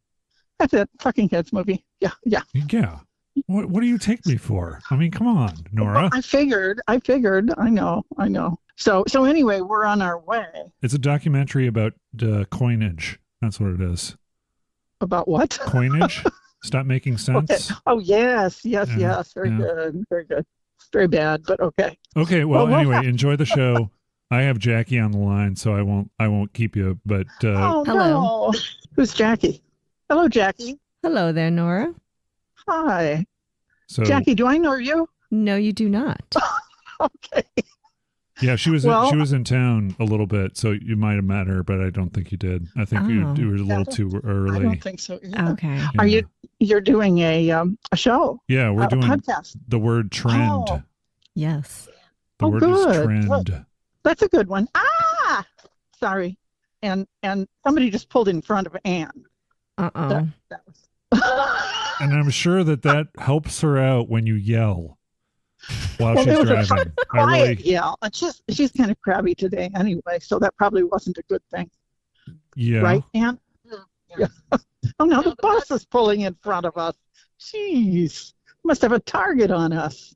So you're doing trend, and that's a good word. I like that word. Yeah, thanks to Jackie. Oh, good. Jackie was the one who came up with that.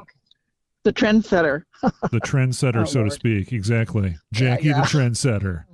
Oh, how nice. Yeah. I didn't even think about that. Is that like an influencer? Even better. Ooh. No, we're gonna do. I want to do influence with someone too, but I want to find. Yeah, that is also a good one. Yeah, I was gonna try and get a specific person with it. Oh, okay. Maybe even maybe Lukas, because he wanted to talk about that, but I mean, I cut that part out. It's like I want to do news with him, so. Oh yes. We're gonna do definitely news, but maybe influence. By the way, I loved your interview with him. Loved it. Oh yeah, thank you. So, and I'll talk about the other things another time. Right. But you guys are getting trendy on trend tonight. So, you probably need to do that. And like I said, it's a mathematical thing, trend. Mathematics? Yeah. Oh, yeah. So there's always that, but don't let me make me explain it now because, my brain. my brain under pressure. Right. And you're driving. So My stepmom is driving, but she is she is actively passenging, which means that she's going to go. Backseat drive. actually, this is great for Ann because usually I backseat drive, Yeah. and I since I'm busy, I don't have that opportunity except for the little screen. Right, Ann? I think. Do I need to keep you occupied so Ann can actually drive? Yes. Yeah. So far, so good. Okay, that's cool. Where are you guys going to see it? Oh, at the Studebaker Theater, it's in the Fine Arts Building, I believe. Is that right? Yeah, down on South Michigan, Oh, wow. north of what used to be Congress. What's the occasion? Is it just a special showing or? It is. It is. They don't show it very much. Yeah. Move. Sorry. It was a green light. It's impressing my friend. This is my aunt, by the way. So, And where is she located? Chicago. Oh, They're okay. probably So downtown. so there is downtown traffic. Oh, yeah. Okay. yes. Oh, yeah. All right, I can Friday. understand that. Yeah, 5:30. Yeah. You got to get somewhere. And Yeah. talking to yourself in a car where no one can hear you is the most effective way of doing that. I know. I got to zip my mouth. Okay. You just make So, yourself angry for the show. Either you're gearing yourself up for the show. Right. We made arrangements to go to fly to Alaska. Oh, wow. Okay. We're going to Alaska late August and early September. Oh, okay. Well, while A I'll cruise be and then other Oh. things. It's close. It's close. You'll be in Seattle, probably. Seattle. Ooh. Yeah, for the Penny That's Arcade close to Expo. Vancouver. Well, Yeah. I'm hoping that's Vancouver. Vancouver? Yeah. Yeah. Yeah. Oh, we're flying out of Anchorage, so Okay. Well, anyway. Okay, so I will let you guys get back, unless you have any questions for Jackie. Jackie, you poor thing, to be part of this. That is not a question. I said questions. Okay, Jackie, you poor thing. I don't know. You Uh, you poor thing? Maybe? I don't know. yeah, a little upswing on the. Wasn't one of your best friends named Jackie at one point in time? Yes, actually, my all-time best friend of all my best friends. So yes. I seem to So- remember that. Okay. All right. Well, you enjoy I'll have- Stop Making Sense, Yes, and I will. and I will talk to you I will later. do that. Yeah, and I'll talk to you when you get a chance. Yeah, some other Equivocate time. turned out really well, so check out Equivocate if you haven't already. Oh, the good. episode Equivocate. No, I didn't. Okay. So, okay. All right. Good So, luck getting we'll to the have- movies. Yes. No kidding. Have a good session. All right. So- Thank you. Thanks, Nora. Okay. Talk to you later. All right. All right. Bye. Challenge is getting down. Actually, I found it very entertaining. Yeah. Plus, all the ambient sounds in the back were great. And all the sound effects that she was making. Yeah. It's like, what the? What is happening? That's one of the things where, as someone who rides my scooter, I don't have to worry about that kind of stuff. I don't have to worry about people talking around me or whatever, because I can just pay 'Cause attention to the road. It's just Do your my vehicle. thing. Yeah, exactly. For our final clip, we've got episode 109 on the word beat. It was another appearance by Star, and we were, again, warming up for this episode. Just get into a general conversation. We started talking about AI and where we get our news and the Federal Trade Commission ruling on non-compete clauses. Gets very, very political. So if you are politically averse or whatever, you might want to skip it. It's just a general sort of warm-up conversation, which can go pretty much anywhere. She mentions infographics, and I tell her about how USA Today sort of popularized the infographic back in the printed media days. And then we also talk a little bit about how we learn now as opposed to back in the day. Enjoy the clip. I'm just upset about AI. Are you? No, I don't know. Literally, I think that because I was like watching stuff, there's this whole thing of like AI generating content and then AI responding to the AI generated content. and then the internet's just going to get so saturated that like there's no point in using it. NFTs are stupid. That's kind of the way Twitter is already, I think. Yeah, exactly. And Facebook, yeah. For me, I never had a Facebook problem because I only stick to people I really know and I want to keep in touch with. That makes sense. And anyone who misbehaves, that's it. You just block them, kick them out. That's it. You're done. Which is kind of the appeal for Threads to me, is the fact that you can kind of curate that a little bit better. Yeah, I've never been a Twitter person, so I don't know the answer. I'm getting annoyed with the internet. All I do is watch YouTube and then sometimes use Instagram. I don't know. The internet's annoying. It can be, but it also can be a great place to learn. And that's the thing. It's like, exactly. I use Reddit a lot. Is that where you get your news? No. Okay. I was just curious because some people do. I choose to not pay attention to the news. Yeah, I know. Some people do. I don't know. I just think it's funny to look at conversations. Okay. I don't get my news from anywhere other than my dad. Oh, okay. Well, the Federal Trade Commission just did something that was of note recently. They're banning all non-compete clauses. So if you get yeah, I saw that. If you get a dance position somewhere and they ask you to sign a non-compete clause, which means you can't dance somewhere else, they can't do it anymore. It's not allowed. Exactly. Dancers were saying like that was exciting because like we'll also have like you're not allowed to teach at other studios or whatever because of what. Oh, seriously? Yeah, like studios will do that. And I don't I don't subscribe to that. So I'm always like, if someone asks me to do that, I'm just not going to teach there because I think it's lame. But now they can't. But now they can't. Ha ha. It'll be in 120 days is when it's supposed to go into effect. That's good to know. The thing that I'm excited about as it relates to games, and I didn't have a chance to tell you about the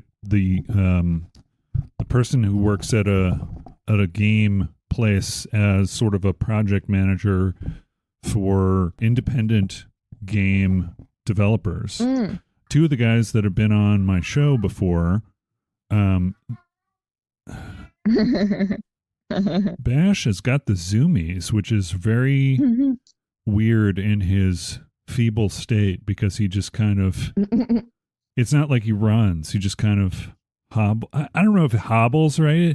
He runs, but just not very fast. He jogs. He jogs. Exactly. That's what he does. He jogs. He's a jogger. But anyway, the exciting news for independent game developers, with all the stuff that's been going on with your big studios, right? You know, laying off people and saying that these are the things that our gamers want, when that's probably not true. Yeah. It's what will make them more money. Yeah. So then they do these, you know, and then they let go of people because the landscape is changing, in air quotes. You can't see me air quoting, but I'm air quoting now. The landscape is changing. Yeah, it's always changing. I mean, that's what it is.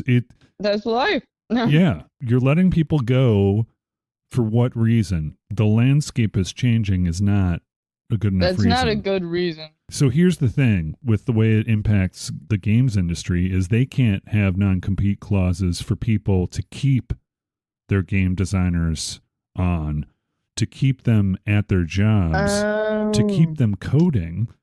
If they can't do that anymore, then these people who get, you know, laid off or fired or whatever can go off and start their own company and not have to worry about any kind of non-compete stuff because it's not going to be legal anymore. So I don't know. I was going to ask the person I'm going to talk to about that. We're going to talk about marketing and what she does for these independent developers. See, I don't look at the news because it makes me sad. But, like, that's not a sad one. I just read on Twitter, well, like, right before that, someone said, at least Trump did stuff. Biden hasn't done anything for 4 years. And I was like, look at the FTC thing, making it better for workers. You're just not paying attention. And they're just like, he's old. Well, he is. He is old. But but there's stuff being done. If there was someone who you could put up against Trump that would beat him, right? Because apparently his base doesn't care about his age. They care about the Democrats care about age. They don't care about their age, right? In general. Honestly, yeah. Yeah, you're right. The thing is, they screwed up big time, the Republicans. If they wanted to remain in power, Nikki Haley would have won against Biden, period, end of sentence. Because the whole he's too old thing is legit. And I think, as far as your moderate Republicans, I think and she would be willing to work with both sides of the aisle. That's the thing that bugs the heck out of me the most, is the fact that your right wing is hell-bent on not working with anyone on the opposite side of the aisle. If you were at a job where your job was to work together with a team to fix stuff, and you behaved like that, you'd be out of it. You wouldn't have a job. You'd be fired. Yeah, that's not how it works. And then, people keep on electing these people. It's annoying. It is kind of annoying. And it's also much like social media. I don't want to say people aren't smart, but it feels like you can't trust people to actually have their own opinions or do their own research, regardless of who. Even all my friends in Portland, who I love very much, it's everyone's posting just infographic after infographic, and I'm like, yeah, do you know where it comes from? Do you know what you're trying to say? And if you do, that's great, but if you don't, then then yeah, pass it to someone else. I don't want to. Don't talk to me about it. But back in my day, in printed newspapers, USA Today, in my lifetime, that's when the infographic thing started, was then. And they became a newspaper for people who want to look at graphics more than they want to read, kind of things. And they would have these infographics on the front, and they'd just be some of them would be, I guess, sort of informational, but it's well, I want to, and you didn't have the ability, unless you went to a library, to do research, which is one of the good things about the internet. Is is true. You can learn. I teach myself anything. Exactly. I believe I can. You can teach yourself pretty much anything on the internet. In fact, that's how I taught myself how to use my software and blah, blah, blah. I didn't really buy anything. I listened to some tutorials and figured it out. And that's, Figured it out. That's how I believe I can play any instrument. What about the slide whistle? I bet I could do it. Oh, I'm pretty sure you can do it, but make it sound good. I think I can do it. Okay. All right. I trust you. I think if you practice hard enough at anything, then you can do it. That doesn't mean I'm going to do it, but it means if I tried hard enough, I think I could do it. Yeah. That's a positive attitude. That's great. The thing is, doing it well, don't listen to anyone else about that. If you want to do it for yourself. That's the thing too. Yeah. Right? So, screw what everyone else thinks. Just do it for your own enrichment or whatever. During the pandemic, I was trying to teach myself how to draw. Oh, and everything I drew, I put on my wall, even if it was garbage, just so I could be look at that, I made something. Yeah. And I don't know. Do you still try and draw? Do you still do that? I do sometimes. I kind of moved on to more fiber arts, collage, sewing stuff. I like multimedia art stuff. But okay. All right. Just because drawing's hard. But I still try. It's a discipline like anything else. I mean, you learn how to use the instruments just through doing it. I got a lot better, but I'm not good. I keep on thinking that with, I just try new experimental things when I create my graphics for the show and try and learn something new each time and just keep at it. Because, if you look at my graphics from early on, it's eek. Except for the steamroller. That was bomb. The steamroller was excellent. I'm sorry. It was excellent. It was excellent. Took a long time, but it was excellent. That's the thing. Okay. So do you want to? All right. Well, that is it. That is the end of the final clip show for you. Hope you enjoyed that. Like I said, might be a long time coming before the next one, but I think that's good. They give me a chance to sort of refocus on the word-centric episodes, which kind of leads into this next bit that I'm going to tell you. I have recently started, and you can find it in the show notes, I have started a Substack to kind of house my writing. it will include the episode show notes, which are sort of like, I kind of think of them as sort of freeform jazz. They're kind of poetry, not really poetry, I don't know. They're bits of my writing. They show sort of my writing style. As a part of that, I've been getting some key codes lately since PAX, and also at PAX I was talking to people about the show and sort of came to the realization that I was kind of losing the whole focal point of the show, which is talking about words and our experiences with people. So instead of doing full episodes on game reviews, I thought it might be a good idea to focus on a review in a more professional sort of way and posting that on Substack, more journalistic sort of piece of the show, instead of going into all the big details, either in a soliloquy show or bringing someone in and spending about a half an hour talking about a game. We can kind of breeze over it, and then the details will all be in the review. So anyway, that's what I'm going to be doing going forward. Our next show is going to be a PAX retrospective. Basically, everything that I saw at PAX, I'm going to go down that list and tell you all the cool stuff and all the cool people that I met at the show this year. So keep an ear out for that. Keep an ear out. Keep your feelers, I don't know. Antennae? Maybe it's antennae. Keep your antennae up. Antennae, I don't know. Once again, as I've stated many times over the last 3 years, thank you so much for joining us on this episode. I really appreciate you and your feedback. Please let us know what you think about the show. You can email us. All the information, like I said, is in the show notes, so check it out. Maybe go to Andrew's Partly Robot Industries website and buy a t-shirt. I mean, one of his or one of mine, doesn't matter. Either or would be great. And all proceeds go to Andrew's writing career, so let's give him some money. Thank you so much for joining us on this week's episode, and we will see you next week. Bye! I like hearing you eat Pringles.